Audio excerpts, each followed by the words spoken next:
Potts. I'm the Director of Regulatory and Business Innovation at SEPA, and just joined. Prior to that role, I spent 18 years at MISO, working in various roles in reliability and markets of operations, from engineering to leadership.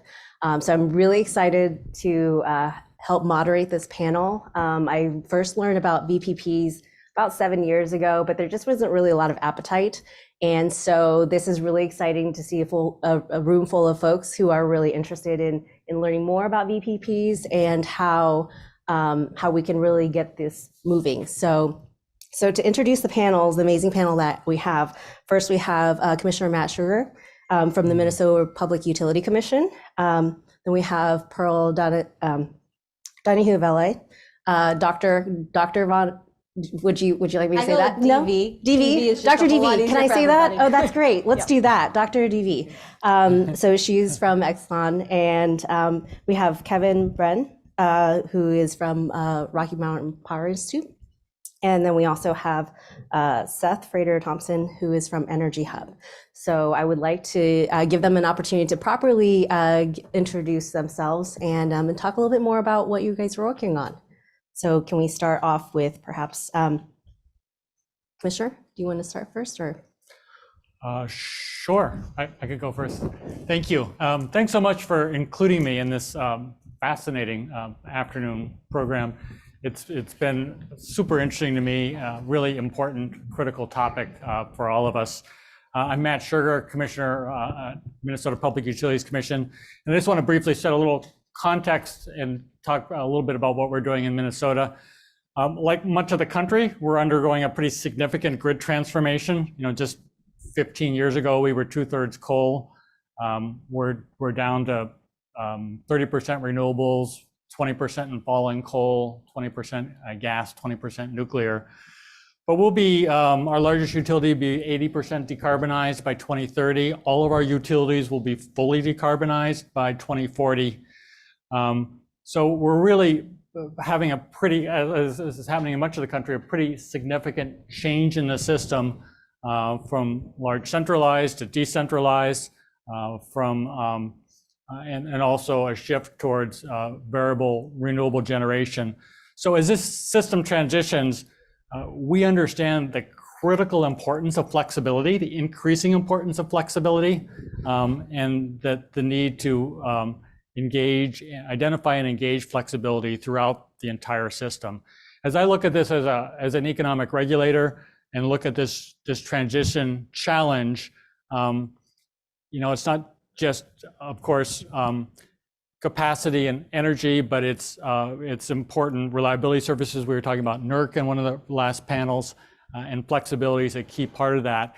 And I know as a regulator that our customers can't afford to build our way out of this problem. We can't build all supply side generation and afford it to provide this flexibility. So we've got to get into the distribution systems, and we've got to get into flexibility.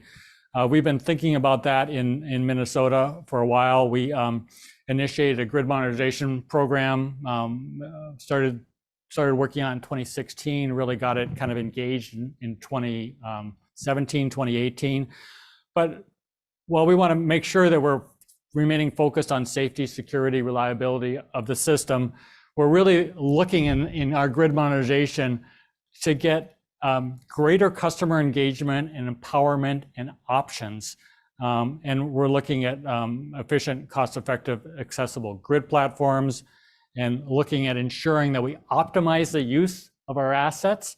So we're seeing a lot of activity in the distribution system, and we're working to both support and encourage that, but prepare more for that. So as Commissioner McCabe mentioned earlier, we have in Minnesota updated our interconnection standards, the new 1547/2018 standards that really look at the capability of advanced inverters and those capabilities that they'll bring to this discussion we'll have today, and kind of working to reshape how we can process interconnection queues and how we can process multiple new technologies getting on the system as quickly and as efficiently as possible.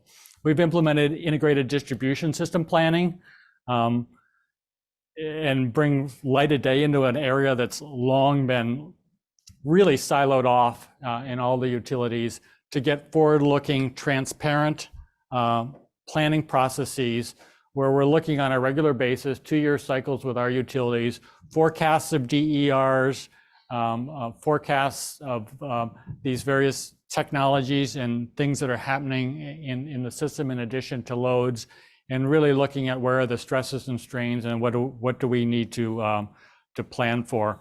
There's a host of new technologies coming around that, advanced metering, advanced distribution management system. I heard DERMS mentioned earlier on a panel, looking at making sure our utilities are fitting those into the planning, their planning paradigm.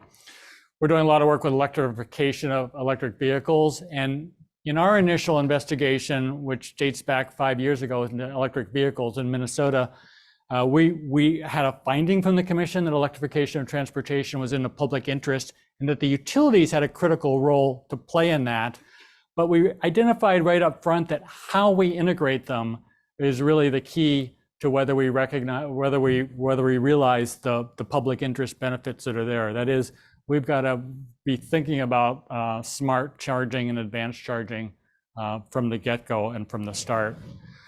In Minnesota, we've had demand response for years, and it's really been largely focused on traditional demand response, simply clipping off peaks, simply shaving peak loads. Our largest utility has the ability to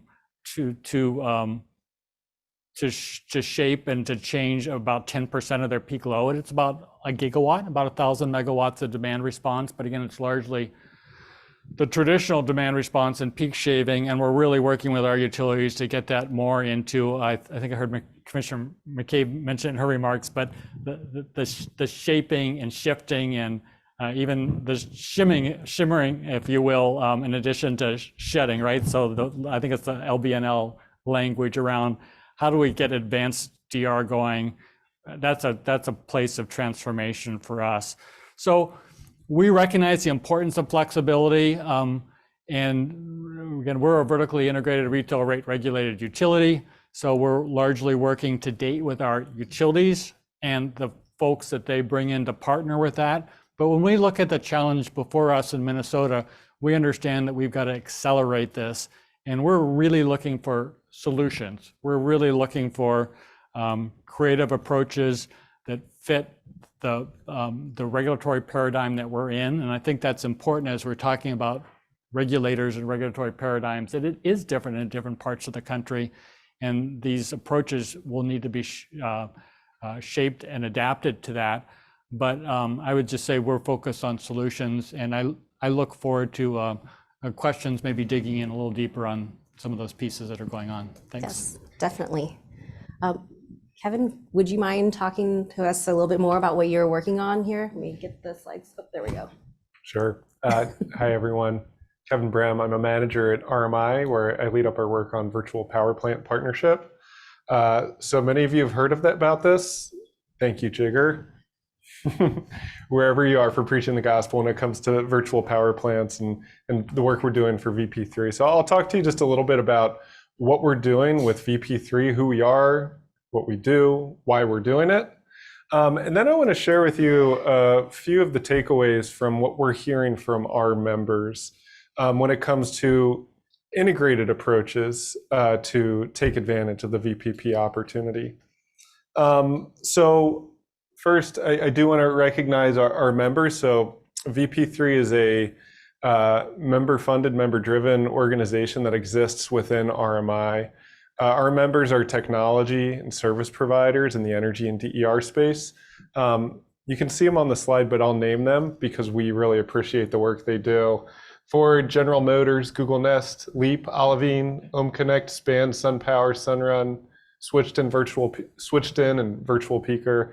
NRG recently joined. We weren't able to get their logo on the slide, and there's a few other organizations, including folks in this room, that we expect to join shortly. We do three things as VP3. One is convening. Our members, I think sort of key is they really span the different technologies within distributed energy resources and VPPs. So, I think we had a panel about grid interactive efficient buildings. We had a panel about EVs. The two organizations that really helped conceive and helped get this going were GM and Google Nest. So coming from the building side of things as well as the EV side of things. So it's very much in what we do. So as conveners, one of the things we do is try to identify best practice, advance best practice, and sort of with our group of members, work through some of the really thorny and challenging issues. I think as we sit here today, we can point to a lot of examples of best, or at the very least, improving practice. I struggle sometimes to point to, this is the best practice that we should do everywhere. And we've heard that we don't want to let perfect be the enemy of the good. And I think we're still trying to identify and consolidate around regulatorily, this is what we should do from a utility program. So that's one of the things we aim to do through convening. On direct support, so that means we're really focused on state level decisions and decision makers. So that means being in dialogue with regulators, being in dialogue with utilities, being involved in dockets, to help be able to represent what we're hearing from our members and provide a bit of a consolidated voice that taps into the expertise that our members bring to this. And then finally, education. So as we've heard time and time again, we're all learning about this topic. Oftentimes, as we are learning, we're pointing to examples. We're also sometimes, including myself, inclined to be somewhat hand-wavy about this. So how can we get concrete about understanding the benefits of virtual power plants and how to access those benefits? So along those lines, you can go to the next slide here. I did want to point folks to a recent report we put out just a month ago called Virtual Power Plants, Real Benefits. It's kind of a framework paper that points to the benefits we see virtual power plants being able to provide, and also points to some examples. And I think just to pause on this a little bit, we RMI, or a 501c3 not-for-profit organization. We care about growing the VPP market because we believe VPPs can provide these benefits. And I don't think there's anybody in the room who doesn't think the power sector should be trying to access these benefits. So finally, I wanted to share some messages that we're hearing from our members. And this is the SEPA held the line on 2 slides. So this is the no slides, take out your pens. These are some things that we've heard though before. I think one thing that we hear about an integrated approach is the need to advance technology neutral approaches. I think to play off what I heard, I think from Lon in an earlier panel is, we need to have 1,000 technologies involved. We don't need 1,000 programs. And I think that's one of the resonant messages we hear from folks wherever they exist within our membership. The second is to allow distributed energy resources to provide multiple services. I think we've heard this. I think we need to recognize where we are, what's the next set of services, and then what's the next set of services that will provide 5 to 10 years down the line. But there's a lot of them, so we need to find ways to access those. Third, again, I think we've heard this, but it's optimizing the customer experience. And to introduce, we heard before about, the challenge of wet ink and your need to sign up via wet ink in states like Illinois. I think to put a term that really resonates with me is that this is friction. This is friction to the customer experience, and friction becomes a cost. Yes, there's a huge opportunity when we look at sort of the total aggregated potential. And when it comes to a viable business model, if we introduce friction time and time again, just from small, inconveniences to the customer experience, that value quickly disappears. So we really need to find ways to optimize the customer experience, whether that's through how they're interacting with the utilities, removing inefficiencies, making sure that they're interacting with the party that is able to innovate and provide the best customer experience. And then finally, I guess to put a question to this audience, how many folks here work for utilities and are responsible for planning, resource planning? Case in point, we need to integrate distributed energy resources and really the supply side into reliability planning and decarbonization planning. How many people work for a utility that live in a service territory where a utility has an aggressive decarbonization goal? Everybody, right? So I think those are 2 pieces that we really want to make sure are included in this. I think, we'll get a chance to hear some questions and talk a little bit later, but I would encourage you to reach out. You can check us out at vp3.io, and we'd love to talk. Thank you very much. Pearl, do you want to jump in the next one? I think our slide's right there for you. Absolutely. And I will try and keep this a little bit short because we're at the end of the day. And I know that happy hour is much more exciting than VPPs, although we all love VPPs. So I think that we've all heard, I think we all agree, we are really at the edge of an exciting transformation of the electric sector. We are seeing incredibly rapid adoption of potentially grid interactive devices, especially in the transportation sector. We were having a conversation with a regional transportation provider earlier today who was telling us they were looking at adding 100 megawatts of electric buses within, about the next 5 years. We're also expecting to have about 40 megawatts of V2G enabled, so that the two, not just V1G, but V2G enabled buses in one of our service territories within the next 5 years. So the future is now, and the future is accelerating. So we're seeing this every year. We get more and more of these grid interactive devices. What we see as a distribution utility, so I work in the small wires, and as a distribution utility, what we see is that this is a fundamental change in the way that the distribution system will operate. We are looking at the potential for significant bidirectional flows on our system, not just NEM solar, V2G, other technologies, and we're looking at how that is going to change our system operations. And if we don't manage that well, we have concerns with safe, reliable, affordable. But if we manage it well, which is what we are all in this room aligned to do, we're looking at creating maximum value for our customers. We're looking at really creating an interactive distribution system in a way that we haven't seen before. So we've talked a lot about the side of the system, which is look at all of these great end-use devices, all of the grid interactive thermostats, all of the grid interactive cars, all of this that we're going to see. When we're looking at not building our way out of this transition, we're looking at, so what is it that we need on the communications front? What is it that we need for monitoring? What is it the type of technology that we need for control so that we can manage this transition and also create maximum value for our customers? At Pepco Holdings, which is the part of Exelon that I work within, we really view this as the future, which is an integrated, interactive distribution system. So I think that I was asked partially to speak about, so what does that really look like on the ground when you try to look at all of these different value stacks? So if we could go to the next slide. One too far. Yes. So we have the privilege of working with Delmarva Power, and this is a project that Delmarva Power, we've been working in our Maryland service territory as a pilot with the Maryland Commission, where we have a virtual power plant that has just been commissioned within the last couple months. So this is the Elk Neck power plant, virtual power plant. It is a relatively small but incredibly mighty pilot program. And it's an incredibly mighty pilot program because what we're trying to do is explore what does it take to get all of the values in the value stack. So we're looking at wholesale market participation. We have a partnership with PJM where we're working through their pilot program process with our partner SunVerge. How do we operate this in the Regulation D market? What does that mean from an interconnection perspective? How do we think about not just doing one interconnection application, but now we have 100? What does that mean for wholesale market participation agreements? What does that mean for how we study it? All of these issues that are coming to light as we think about aggregation, and not just a single device moving, but lots of devices moving in unison in brand new ways. We're looking at providing distribution services. So actual distribution grid services, not just wholesale market, but what does it take not to build our way out of something? That means new agreements, because when we're looking for reliability services on the wire side, that's a much higher standard. We need to be able to call that incredibly reliably. What does that mean from a legal perspective?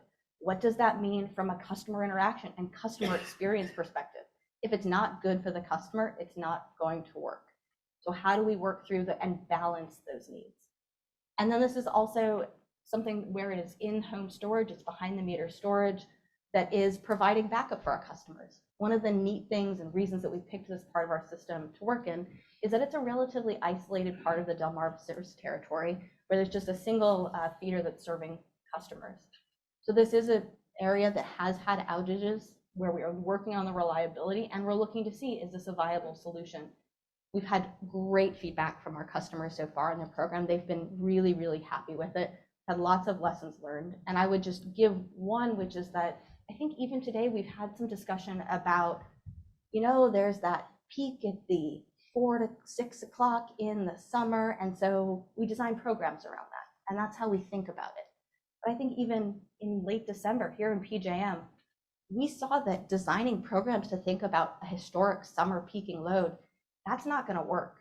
We need flexibility in our program design. We need to set expectations with our customers so that they aren't surprised by winter calls. We need to really think about how do we build virtual power plants? How do we think about customer experience as we go from potentially summer peaking systems to new winter peaking systems where we have peaks between 6 and 8 a.m. And that's not happening in 15, 20 years. That's happening today in some parts of our service territories.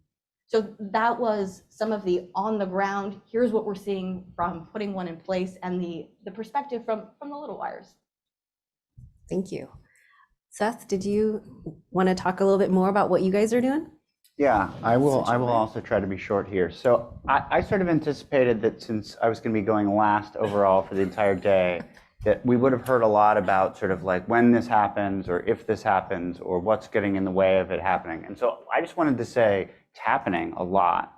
We're just one company. We have about 1 million DERs under management participating in utility programs today, running programs for about 60 utilities. In aggregate, those are about 1,300 megawatts of dispatchable flexibility. I think the load under management is like 3,000 or 4,000 megawatts. So sort of not a vanity figure, an actual dispatchable amount of flexibility.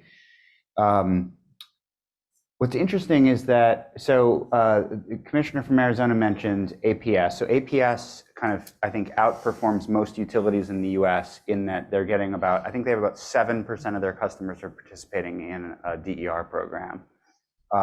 Across the US, about 18% of homes have some DER. It could be a thermostat, it could be solar on the roof.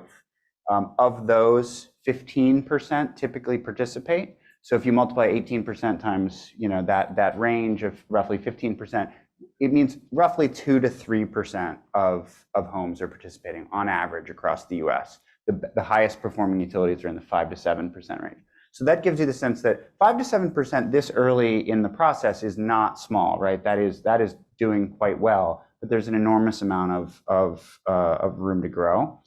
I will say that when I look at sort of why we have been successful and where a lot of other companies in the space have struggled, surprisingly, the fact that we are working with utilities, I think, is the primary success factor.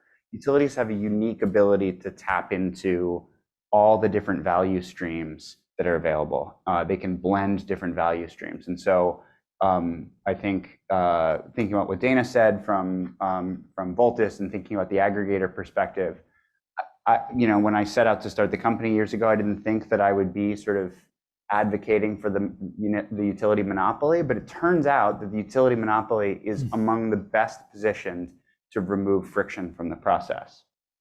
Okay, so I said 2 to 3% on average of homes. Go to the next slide. How much flexibility do we need to get? So if you look at the Biden administration's plan, if you decarbonize the entire electricity system, we're going to have, call it 1,500 gigawatts of clean generation in the system. This is assuming you have a bunch of load growth from EVs. You'll have nuclear in there, but you'll have a lot of intermittent renewables.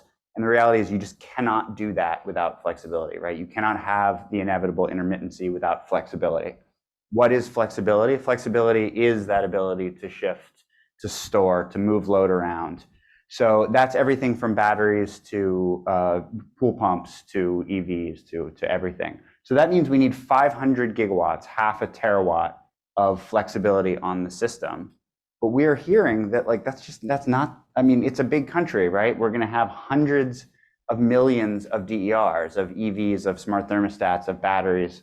The only thing that we have to do, and those are all going to get installed irrespective of the utilities involvement or the wholesale market's involvement. They're going to get installed because customers want them for one reason or another. So the question is just how do you tap into them in a way that continues that growth? And then to push back, hours back to, I think, what maybe David said, he said, the EE thing has just been kind of like, slow and steady. I think our compound annual growth of DER participation for the last 8 years is 75%. It does look like pretty hockey stickish, and it will continue to look like that. So we just got to keep doing what we're doing.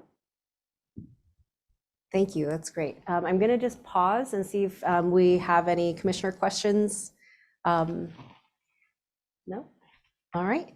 So then let's get to, I know that we've talked a lot about, or at least the earlier sessions, kind of lightly touched on the questions that we were about to ask. But I think that you guys are such great experts here, so I want to make sure that we get, you guys get a chance to speak too. So Pearl, maybe you can start us off. You mentioned one of the lessons learned from the Elk Neck virtual power plant. Are there other virtual lessons learned that you want to share as well? Yeah, so I mentioned thinking about flexibilities. We think about VPPs and moving away from it's going to happen in the summer peak, which I think is a big shift for us as an industry as we think about the electrification of so many things, transportation, homes. So shifting away and making sure that we're thinking about flexibility. We've also learned a lot, and I was listening to the last panel, I was like, I don't know what I'm going to say, because we learned a lot about cybersecurity, IT integration, communication, monitoring, and the need for all of those, and how much we have to go to really make it a seamless experience. If you're going to not build your way out of something, you're really going to use something to substitute for a wires investment. We're talking about integration with sophisticated control rooms. We found, not just in this project, but with a couple others we were working on, that software that some folks were using could not integrate with our IT systems. It was a cybersecurity risk, and we could not do it. So I worry about, and now think a lot more about, how do we make sure that our systems are all able to talk to each other? How do we make sure that we have a central view of monitoring on the system to make sure that we don't have unanticipated flows on the system, to make sure that we're able to manage this new movement on the system, which we expect to be pretty substantial. Great, thank you. Kevin, so a little bit more on, as we're learning how virtual power plants can really add more value to the electric system, what can you share more about the third-party service providers in advancing that adoption? Sure. So, I think our members are technology and service providers, and we believe that third-party service and technology providers have a critical role to play. And I think really a lot of that has to do with innovation, driving innovation. So it comes to innovation in the customer experience. It's innovation in really DER management and dispatch. It's innovation and advancement in hardware. We believe third-party service providers, like I said, have an important role to play. And also we recognize that the utility is always going to be a critical partner. The load-serving entity, in some instances, it's going to be retail electricity partner, is always going to be a critical partner. So there's, I think, with Energy Hub, there's lots of examples of what that partnership might look like. But we really believe that the path forward, whether the third-party service provider is directly having the customer relationship, whether the third-party service provider is working through a retail electricity provider or a utility, there's a lot of value to be brought by finding ways to innovate and bring in third-party service providers. Thank you. Seth, can you share some more example of how utilities and states are really adopting virtual power plants? I mean, I think that you mentioned several already, but can you elaborate some more? Yeah. So I mentioned Arizona. I think I also mentioned this sort of need to blend the different value streams. So I think what's interesting in Arizona, borders California. They have access to the energy imbalance market. It's pretty interesting to see as their APS's VPP program grew somewhere past 50 or 100 megawatts. To Kevin's point about integration, the other departments in the utility started to pay attention. The market trading desk started saying, can I do economic dispatch with this in addition to the long-term system planning, the resource adequacy? Meaning you've already paid for the resource, it already penciled, and now you're getting more value out of it, and it just goes directly to lowering rates. So I think that's a good example. I think Arizona has the potential to be a somewhat fraught regulatory environment, but surprisingly, I think Arizona is very tolerant of small mistakes, and the utilities in Arizona have done a good job of saying, we started down this path where we had this fuzzy idea of let's see if we can do XYZ with batteries. And they start doing it with batteries. And they're like, this is close, but it's not really working. Let's shut down program version 1 and move on to version 2 and not try to pretend like version 1 was fully working. So they're able to learn and iterate, which in a regulated environment is not easy, right? So that, I think that's another one where it's a good kind of partnership. And then the last, getting back to the blending of value, in the Northeast, there's a program called Connected Solutions that is in Massachusetts, Connecticut, and I think maybe also Rhode Island. Don't quote me on that. They took what started as kind of a modern demand response program and then started turning it into sort of a load shifting program. And so you've now got thousands of behind the meter batteries that sit there, and every day for the months of July and August, for summer participants, and I forget exactly when, but also in the winter, those batteries can flex every single day. And the batteries are owned by the homeowner, and the utility is essentially renting access to the capacity of the battery. They pledge not to use the battery going into some sort of potential storm or other disruption. But the economic stream is predictable. And so once you start seeing people start saying, oh, there's like $200 a kilowatt available for this battery load shift program, the people selling batteries start incorporating that into their sales pitch, and suddenly your battery adoption rate goes way up. And now everyone's like, why wouldn't I get a battery if the utility is going to pay for half of it, right? So you get it right, and you get a really nice kind of self-reinforcing loop. Thank you. Commissioner Sugar, are there any concerns that we want to bring attention to that could help utilities and regulators capture some of these benefits? Yeah, that's a great question. So many concerns. No. I think one of the key issues, I think that's the question, is I just feel like the value of and the opportunities for load flexibility through virtual power plants or other combinations of flexible demand is not well understood in multiple dimensions. And so we talk about education, but it really is a key issue. And I want to tie that back to a couple other pieces that were raised. I think, the point about looking at how aggregated DERs and load flexibility fits into the overall system planning and reliability picture is really important. We're, as have been discussed by others in other states, we're fundamentally transitioning the system. And I know as a regulator and as a power systems engineer that this aggregate load is really important, but we got to do the details and the math to fit it in.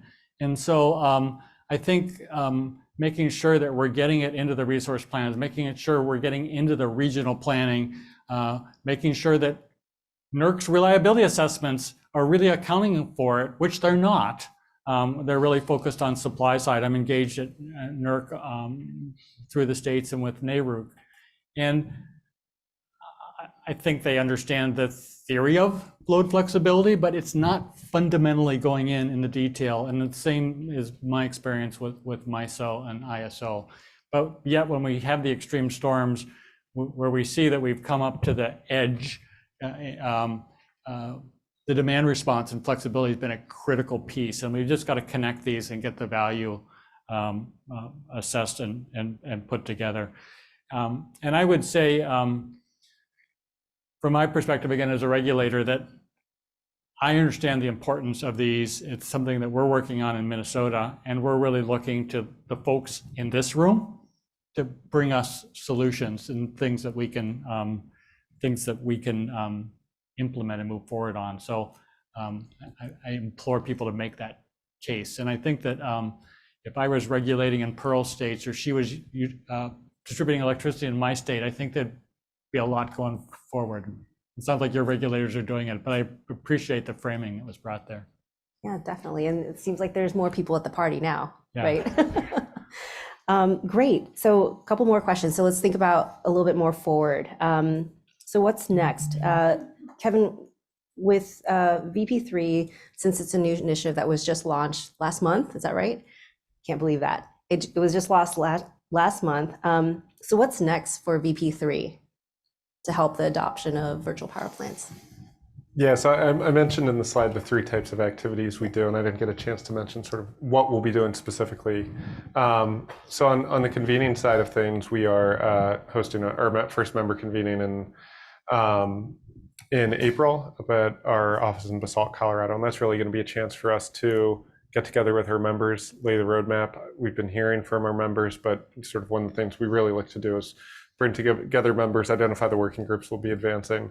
Another thing on the education front, a couple things that I'm hearing is we need new research and analysis on some important topics, including, some questions around the greenhouse gas impact, some questions about what are best practices for, how do we understand the reliability impact? How do we measure and verify what VPPs provide? And I'm also hearing we also need the 2-page version of what other people have done on this. So I think when it comes to the education side of things, what we're going to try to do is both of those things, finding ways to translate the work that's out there, and also identifying where is there the need for research that either we can help fill the gap, or others can help fill the gap. And then finally, when it comes to directly engaging, I think, regulators, utilities, please reach out to us. We want to be a resource. We want to be able to help educate. We want to help be a conduit to our members who are deeply engaged on these topics. And we want to be able to participate in dockets wherever we can be helpful. Thank you. And I was just reminded that we have 10 minutes left. I can't believe that this time has flown by. There's just so much here. And so I'm just trying to go quickly and make sure that we have the closing questions. And so Seth, what do you think are the barriers? I know that we talked a little bit earlier about some of the barriers for more VPPs on the transmission distribution. I know Commissioner Sugar had just mentioned that too on the electric system, but from your perspective, what would you add to that conversation? I would add 2 things. Equity. I'd love to see, I think a bunch of people touched on this in small ways, right? How can you make sure it's not just the today's adopters of IoT DERs, right? How do you get the next the customers who are potentially going to be left behind? Or at the very least, how do we make sure that the benefits of the programs are targeting, for example, can we eliminate a peaker that's sited in a neighborhood that's creating an environmental justice issue? So I think that's number one. And then I think the second would be sort of credibility. I think to get integration to happen, to get the distribution engineers to trust this, to get the folks at NERC to pay attention to this, we need to just be talking constantly about the successes, right? We need to make sure that the sort of experience curve is identical at every utility I've seen. You start the program small, people are saying like, I would never use that, I couldn't trust it, blah, blah, blah. Then it shows up on a particular day when they need it, they try it, they're like, oh, that actually worked. And then they're like, can I try it again? And after a little while, they begin to trust it. You can get ahead of that by just starting to work across silos within a utility, encourage people to just try it and sort of basically test drive the VPPs so that they're getting that experience in advance and going up that learning curve as early as possible. I think that those are really fantastic points, and really it could actually overlay on top of each other, where we start in the areas of disadvantaged communities and start those conversations. And knowing that it's a pilot, I think that would be fantastic to see that come to fruition. Sorry, selfish there. Sorry. Going back to so Pearl, from a utilities perspective, what do you think can help us all scale the benefits and capture some of these opportunities that are in front of us now? So what's that said? So I think that for a utility, it is seeing it, it is feeling it, it is understanding how does this work? How does this work from a system planning? When we're talking to our planners and our engineers, they need to see it. So pilots are incredibly important. That's how you start to operationalize it, understand what you can do, understand what you can't do, and really build that confidence. So what's that say? I think the other piece, which I don't think we're talking about as much, is the markets need to evolve. When we're looking out at market prices and market signals and we're saying, hey, will these programs pay for themselves? Our ELCNEC VPP, which again is so important because we are learning so much and it is working across those silos, and we are getting our energy acquisition team to talk to our control center in very appropriate ways that do not challenge any existing legal rules. To be very clear for all the commissioners and lawyers in the room, but to have some of those conversations, and that had a benefit cost ratio of 0.3. So we need to accept that when we're in this learning phase, that it is about learning. And if we're going to understand what are the capabilities that people need, that utilities need to operate these well, that we do need to really understand that this is learning. We need to pilot those programs to be able to work through it. And the markets and the flexibility, valuing that flexibility will help us improve from a 0.3. Do you mind if I throw one quick little thought? Absolutely. VPPs are basically software-defined power plants, right? So you can, in a way, you can redefine the meaning of pilot. You can take a commercial scale program and experiment on that program. You could say, okay, we're running this grid service as a 4-hour load shift program, but what would happen if we tried this other thing with it? You can completely in software just move groups of customers around, say, let's try this new thing with batteries or with thermostats or whatever, and just try it. And you can simulate it first in software, and then you can try it in the real world.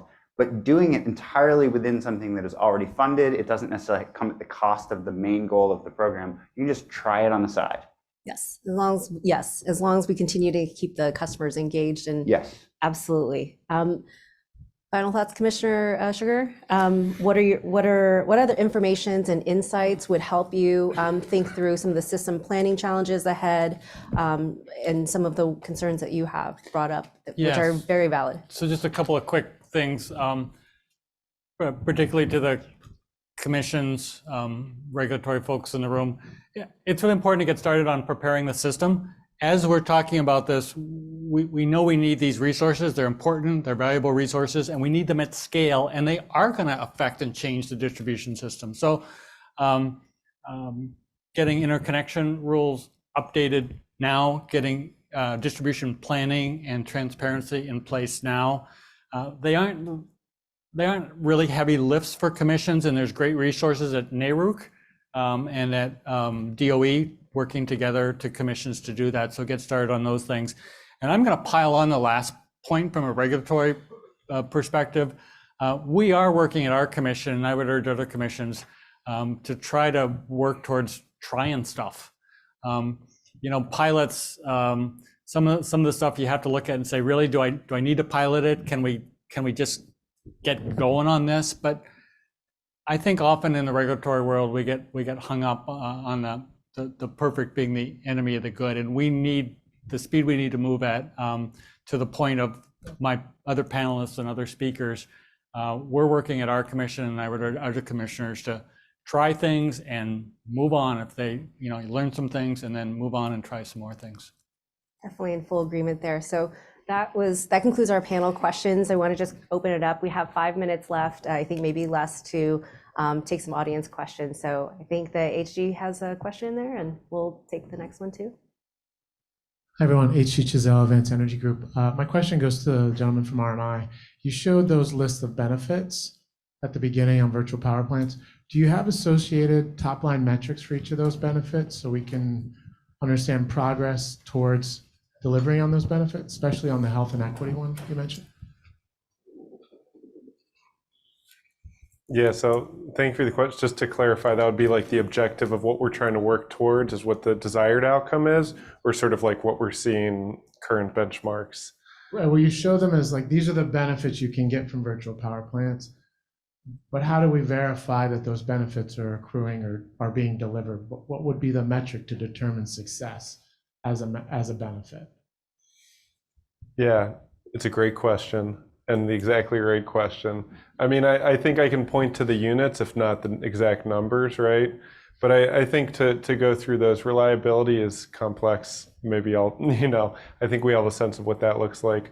Affordability, I think there's a few ways that we can measure it, right? Are you talking about specific customer savings for participating customers? I think we focus on bulk system savings.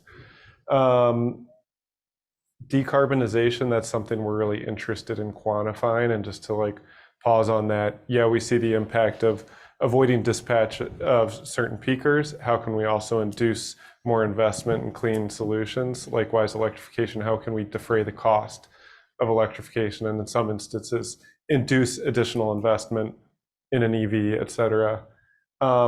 You know, to the health and equity one, I think that's really important. I think it's an important question that we saw show up earlier and one that we need to circle back on. You know, I think I'll point, you know, and Seth, you addressed this well earlier. Health and equity, or, you know, putting them together is conflating them a little bit there. They are two separate things. They're related in some instances. So when we talk about the health benefit, we're really looking to the ability to avoid, in many instances, natural gas peakers that have had negative impacts on communities. Then it really comes down to which peaker, which community, how do we measure that? I think there's examples out there we can point to, and we're really looking to find more examples. And I think there's a lot of communities that are impacted by natural gas peakers that are looking to find solutions.